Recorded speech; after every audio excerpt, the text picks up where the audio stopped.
Hello, today we are going to read Jamie O'Rourke and the Big Potato, an Irish folk tale by Tomie Di Paola.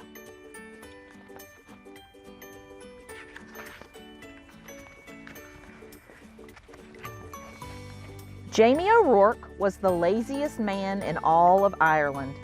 He would do anything to avoid working, especially if it had to do with growing potatoes.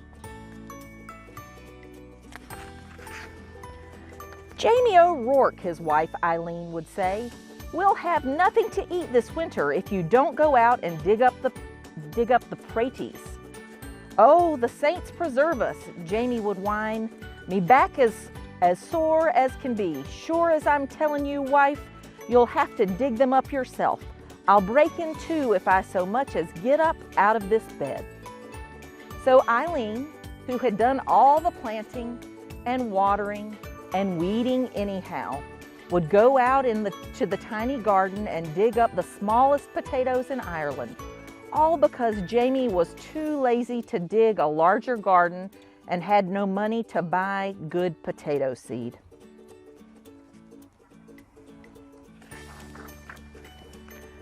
Poor Eileen wrenched her back and was laid up in bed. Saint Bridget and the Virgin Mary herself must have smiled on Eileen O'Rourke. The village women said, "Why, it's the first test she's had since she married Jamie O'Rourke." With Eileen in bed, Jamie began to worry. No Eileen to dig meant no praties all winter, and no praties meant no food. "Oh, poor me," wailed Jamie. "I'll starve to death. I'd best go to church and confess to Father O'Malley. There's no telling how soon old death will be knocking on my door." So even though it was midnight, Jamie set out for the church.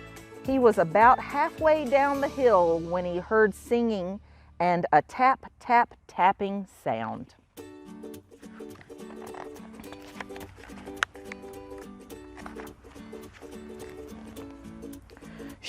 "Sure, and I wouldn't be knowing," Jamie whispered, "but I swear it's a leprechaun."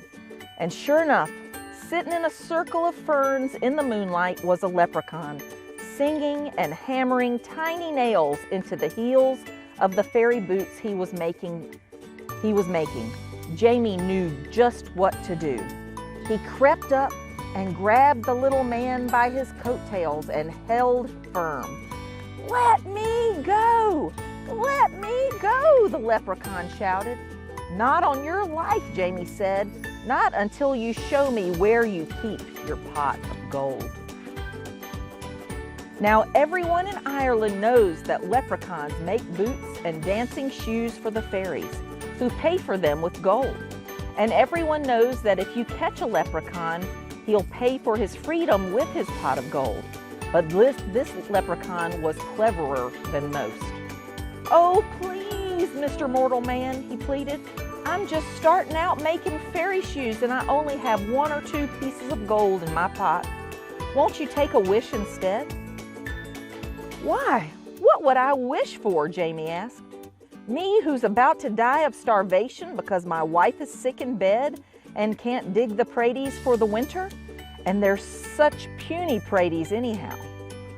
"Well," said the leprechaun, reaching into his pocket, "you could wish for the biggest pratie in the world.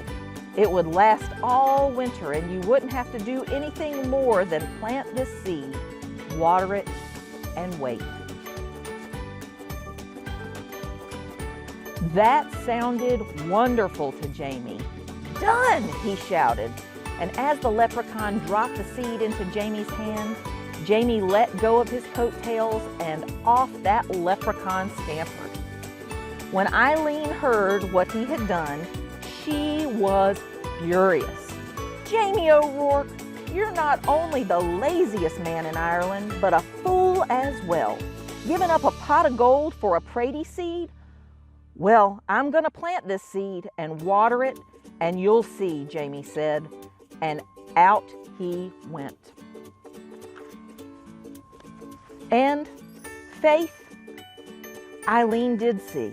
In no time at all, the biggest, finest potato plant had sprouted out of the ground, followed by the potato itself.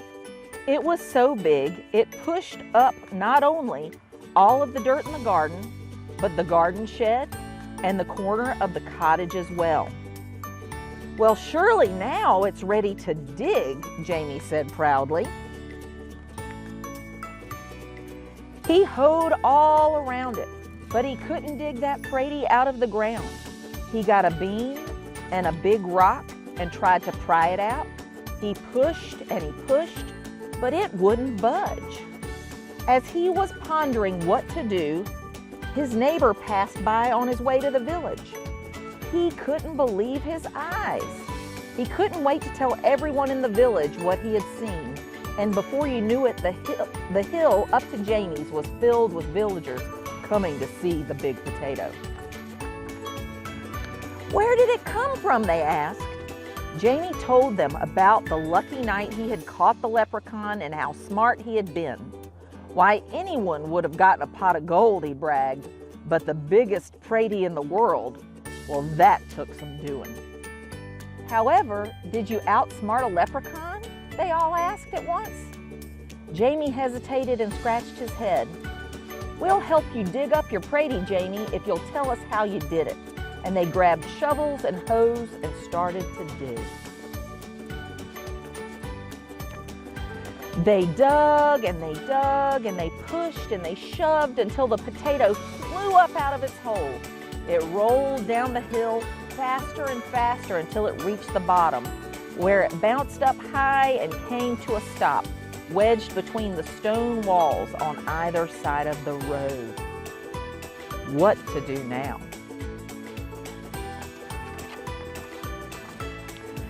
"The Prady is so big that no one, no cart, nothing can get by it," the constable complained to Father O'Malley.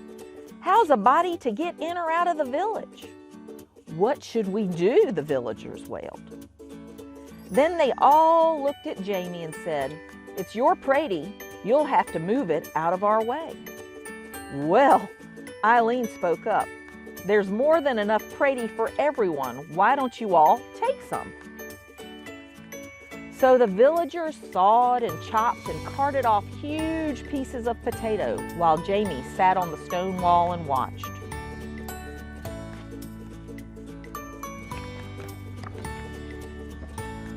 All winter long, everyone had potato to eat and eat and eat until no one wanted to see or hear of potato again.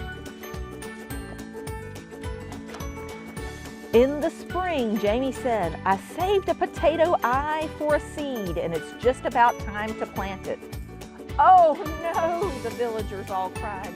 "If you promise not to plant it, Jamie, we'll promise before St. Patrick and all of the saints to see that you and Eileen always have plenty to cook and eat. We don't want another giant Prady around here." Jamie smiled and agreed. What a perfect life for a lazy man. "And so you see, darling Eileen," Jamie told her, "I wasn't such a fool with that leprechaun after all." And Eileen had to admit that Jamie O'Rourke was right. The end. Happy St. Patrick's Day.